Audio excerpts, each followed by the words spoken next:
The movie trailer presenting the Martian. ये movie 2015 में आई थी और ये मूवी एक नॉवेल से इंस्पायर्ड है। ये कहानी एक ऐसे एस्ट्रोनॉट की है जो मार्स में ही फंसा रह जाता है। और हाल ही में मैंने हॉरर कॉमेडी मूवी एक्सप्लेन की है, लिंक आपको डिस्क्रिप्शन में मिल जाएगा। अगर आप चैनल पर नए हो तो सब्सक्राइब करो, बेल नोटिफिकेशन दबाओ, क्योंकि मैं ऐसे ऑसम वीडियोस लाते रहता हूँ। तो चलिए अब बढ़ते हैं वीडियो की तरफ। होता यह है कि कुछ एस्ट्रोनॉट्स धरती से मार्स पर आते हैं ताकि उस पर स्टडी कर सके। तभी उन्हें इन्फॉर्मेशन मिलती है कि मार्स पर बहुत बड़ा तूफान आने वाला है। अब सबको अपनी जान बचाने के लिए धरती पर वापस लौटना होगा और मिशन आधे में ही छोड़ना होगा। रात के समय सभी लोग जब उस फ्लाइंग कैरियर तक पहुंचना चाहते हैं जिससे वो धरती पर वापस जा सके, तभी एक एस्ट्रोनॉट जिसका नाम मार्क वॉटनी रहता है, उसका एक्सीडेंट हो जाता है और वो खो जाता है। जब ये बात पूरे क्रू को पता चलती है तब मिशन की कमांडर मार्क वॉटनी को ढूंढने जाती है, लेकिन मार्क वॉटनी नहीं मिलता। तब सभी लोग मार्स छोड़ के चले जाते हैं। उन्हें लगता है मार्क वॉटनी मारा गया। फिर अगले दिन सुबह ये दिखाते हैं कि मार्क वॉटनी तो जिंदा है, एक एंटीना का टुकड़ा उसके अंदर घुस गया था। वो बड़े मुश्किल से अपने हब तक पहुंचता है और उस एंटीने के टुकड़े को निकाल देता है। तब मार्क को ये पता चलता है कि उसका क्रू से छोड़ के चला गया और वो अब मार्स पर अकेला है।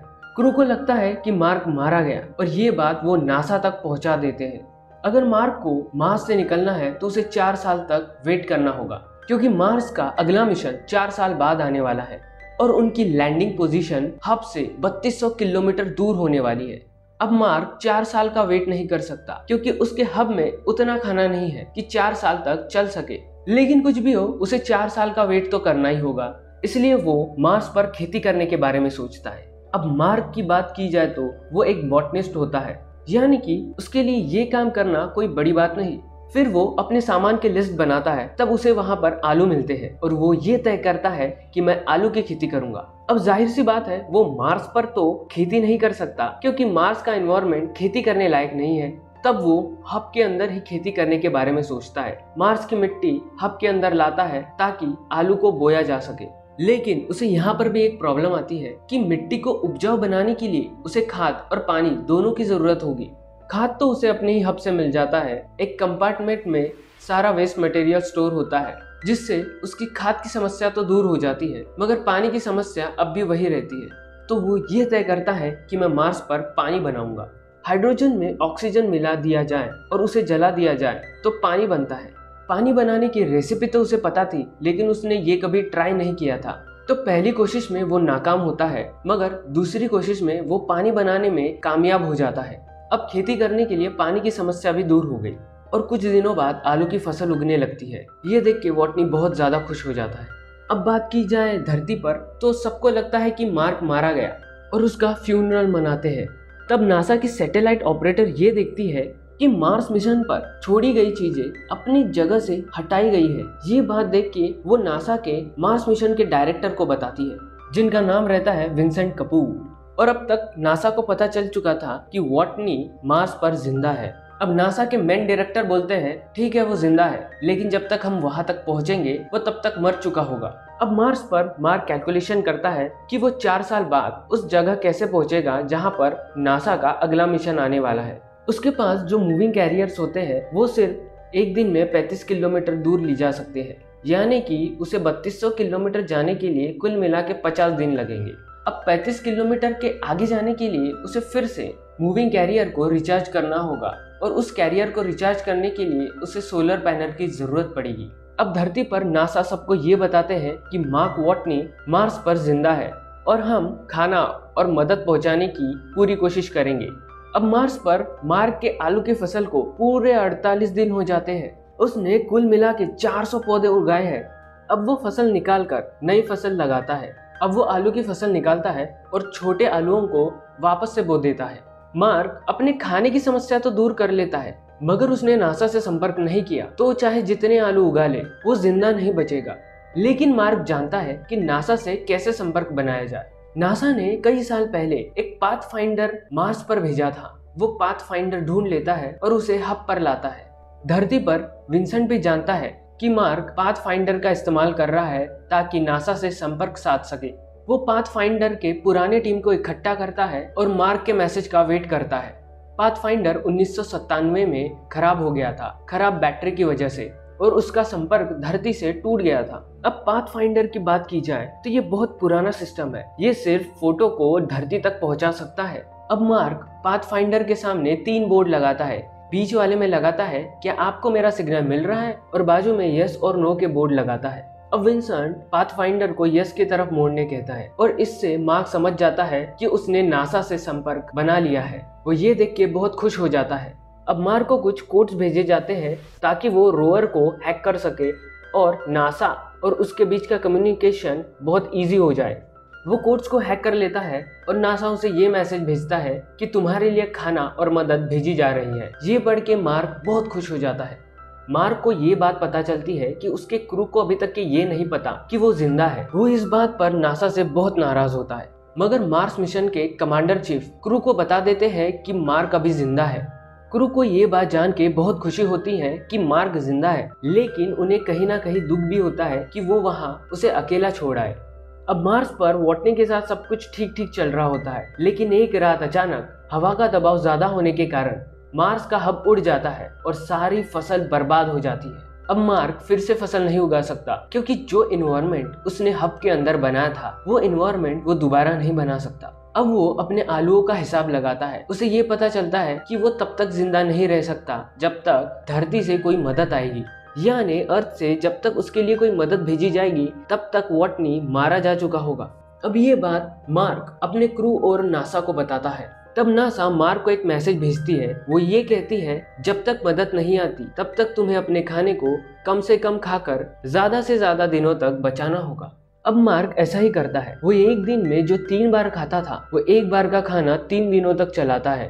अब नासा मार्क के लिए सामान भेजती है जिसमें प्रोटीन कैप्सूल्स होते हैं और साथ ही में कुछ जरूरी सामान, मगर बदकिस्मती से लॉन्च फेल हो जाता है क्योंकि नासा ने लॉन्च से पहले उसे चेक नहीं किया था। वो बिना इंस्पेक्शन करे ही लॉन्च कर देते हैं जिससे लॉन्च फेल हो जाता है। नासा के डायरेक्टर बताते हैं कि प्रोटीन कैप्सूल के गल जाने के कारण लॉन्च फेल हो गया था और हमने इंस्पेक्शन भी नहीं किया था। ये बात मार्क को पता चलती है और मार्क इससे बहुत ज्यादा टूट जाता है। अब मार्क अपने माँ बाप के लिए एक मैसेज भेजता है। वो कहता है मैं हार नहीं मान रहा, लेकिन हमें हर अंजाम के लिए तैयार होना चाहिए।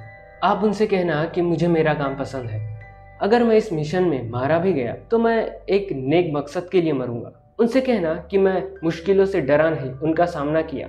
जहां पर मार्क उम्मीद छोड़ चुका था वहीं पर चाइना नासा की मदद करने तैयार हो जाता है। चाइना के पास स्पेस में जाने के लिए पूरी तैयारी होती है। अब नासा फिर से चाइना के दिए गए रॉकेट से लॉन्च की तैयारी शुरू करते हैं। लॉन्च में 28 दिन बाकी थे। तभी नासा में एक एस्ट्रोडायनामिक साइंटिस्ट होता है जिसका नाम लिंच होता है। लिंच एस्ट्रोडायनामिक की मदद से मार्क को बचाने का प्लान बनाता है। वो कहता है जिस स्पेसशिप पर बाकी का क्रू अर्थ पर वापस आ रहा है, अगर वो अर्थ पर वापस न आकर अर्थ का चक्कर लगाकर और जब स्पेसशिप अर्थ के ऑर्बिट के पास हो, हम अर्थ पर से जरूरी सामान स्पेसशिप पर भेज देंगे और स्लिंग शॉट के जरिए जिस स्पेसशिप में आपके 5 एस्ट्रोनॉट है उस स्पेसशिप को वापस से मार्स की तरफ धकेल देंगे। स्लिंग शॉट एक ग्रेविटेशनल पुल की तरह काम करता है। इसके जरिए किसी भी स्पेसशिप या सैटेलाइट को स्पेस में एक पर्टिकुलर डायरेक्शन में भेजा जा सकता है। फिंच कहता है जब क्रू का स्पेसशिप मार्स तक पहुंच जाएगा तब उन्हें वहां पर उतरना नहीं है, क्योंकि स्पेसशिप मार्स पर उतरा तो उनका फ्यूल खत्म हो जाएगा और वो वापस से अर्थ की तरफ नहीं आ पाएंगे। वो बताता है स्पेसशिप मार्स पर नहीं उतरेगा, मगर वॉटनी MEV जो पहले से ही मार्स पर है उसी की मदद से वॉटनी को मार्स के ऑर्बिट से बाहर आना होगा, और जब वो ऑर्बिट से बाहर आ जाएगा और बाकी का क्रू उसे स्पेस में ही पकड़ लेंगे और फिंच वहां से चला जाता है। तब डायरेक्टर कहता है मैं एक अकेले एस्ट्रोनॉट को बचाने के लिए 5 एस्ट्रोनॉट को मौत के मुंह में नहीं ढकेलना चाहता। मगर विंसेंट कहता है अगर हम ऐसा करते हैं तो वॉटनी तक हम वक्त से पहले पहुंच जाएंगे और शायद उसकी जान भी बच सकती है।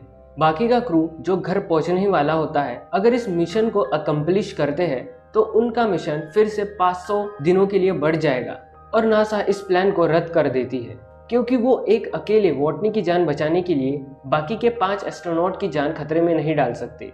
वही मार्क मार्स पर रह के उस काम को अंजाम देता है जो काम करने वो मार्स पर आया था, यानी वो मिशन पूरा कर देता है और मार्स के सॉइल के सैंपल कलेक्ट कर लेता है। अब कोई अनजान इंसान रिच बर्नल का प्लान क्रू तक पहुंचा देता है। क्रू कोऑर्डिनेशन देख के समझ जाती है मार्क को बचाया जा सकता है, लेकिन इसके लिए उन्हें सारे क्रू की परमिशन चाहिए होगी कि इस काम को अंजाम कर सके, और साथ ही में 500 दिनों का एक्स्ट्रा मिशन जुड़ जाएगा और सारा क्रू मार्क को बचाने के लिए तैयार हो जाता है। जब नासा देखती है कि क्रू ने शिप के कोऑर्डिनेशन चेंज कर दिए हैं, तब नासा समझ जाती है कि ये सब लोग वॉटनी को बचाने के लिए वापस मार्स जा रहे हैं। तब ना चाहते हुए भी नासा को उनके लिए खाना और जरूरी सामान भेजना पड़ता है। अब मार्क भी उस फ्लाइंग ऑब्जेक्ट तक पहुंचने के लिए निकल पड़ता है, जिस पर बैठकर वो मार्स के ऑर्बिट से बाहर निकल जाएगा और वो उस स्पेसशिप तक पहुंच जाएगा जिस स्पेसशिप में उसका सारा क्रू है। मार्क अब 90 दिनों के बाद उस जगह तक के पहुंच जाता है जहां पर वो फ्लाइंग ऑब्जेक्ट रखा होता है, लेकिन इसमें भी एक दिक्कत होती है। उस फ्लाइंग ऑब्जेक्ट का वजन बहुत ज्यादा होता है। उसका वजन कम करने के लिए वॉटनी को चेयर्स, खिड़कियां और यहाँ तक कि उसकी छत भी निकालनी पड़ती है। कम्युनिकेशन स्टेशन तक के निकालना पड़ता है और छत की जगह एक कपड़ा लगा देता है। अब इसके पीछे करने का कारण ये है कि शिप का वजन भारी होने के कारण वो ऑर्बिट तक नहीं पहुंच पाएगा, और अगर मार्क ऑर्बिट तक नहीं पहुंचा तो उसके दोस्त जो स्पेसशिप में उसे लेने आ रहे हैं वो उसे लेने के लिए मार्स पे उतरेंगे, और ऐसा करने पे उनका फ्यूल खत्म हो जाएगा और वो वापस धरती के तरफ नहीं जा पाएंगे। इसलिए वॉटनी अपने फ्लाइंग ऑब्जेक्ट से 5000 किलो कम कर देता है। धरती पर पूरी दुनिया की नजर इस मिशन पर है। अब मार्क का फ्लाइंग ऑब्जेक्ट टेक ऑफ करता है और वो मार्स के ऑर्बिट तक पहुंचने वाला होता है और वो स्पेस में पहुंच जाता है। उसका क्रू उसके साथ रेडियो से कम्युनिकेशन करते हैं, मगर कम्युनिकेशन नहीं हो पाता क्योंकि दबाव के वजह से मार्क बेहोश हो जाता है, मगर कुछ देर बाद उसे होश आ जाता है। अब क्रू के लिए यहाँ पर एक और समस्या आ जाती है। वॉटनी की फ्लाइंग पॉड की स्पीड बहुत ज्यादा होती है, उसे पकड़ना इतना आसान नहीं होता। फिर मार्क कहता है, मैं अपने आप को यहाँ से छुड़ा के स्पेस शूट में एक छेद करके आयरन मैन की तरह तुम तक पहुंच जाऊंगा और तुम मुझे पकड़ लेना।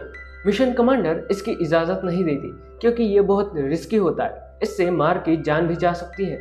दूसरी तरफ हर्मिस स्पेसशिप की स्पीड बहुत ज्यादा होती है, तो उसकी स्पीड कम करने के लिए वो एक बॉम्ब बनाते हैं और उस बॉम्ब से स्पेसशिप का एक हिस्सा उड़ा देते हैं ताकि हर्मिस की स्पीड कम हो जाए, और इसमें वो सफल हो जाते हैं।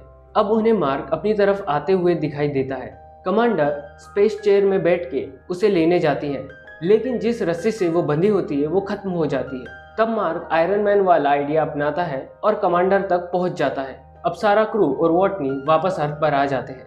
इतनी सारी मुश्किलों के बाद स्पेस पे बिताया गया समय और उसका एक्सपीरियंस वो दूसरे एस्ट्रोनॉट के साथ बांट सके, इसलिए नासा उसे एक इंस्ट्रक्टर बना देते हैं ताकि वो दूसरे एस्ट्रोनॉट को सिखा सके कि स्पेस में भी अकेले जिंदा रहा जा सकता है। और इसी के साथ ये मूवी यहीं पर खत्म हो जाती है। चैनल पर नए हो तो सब्सक्राइब करिए, बेल नोटिफिकेशन दबाइए। मूवी कैसे लगी कमेंट सेक्शन में बताइए। वीडियो अच्छी लगी हो तो लाइक करिए और अपने दोस्तों के साथ शेयर कीजिए। मैं मिलता हूँ आपको नेक्स्ट वीडियो में, तब तक के लिए बाय बाय।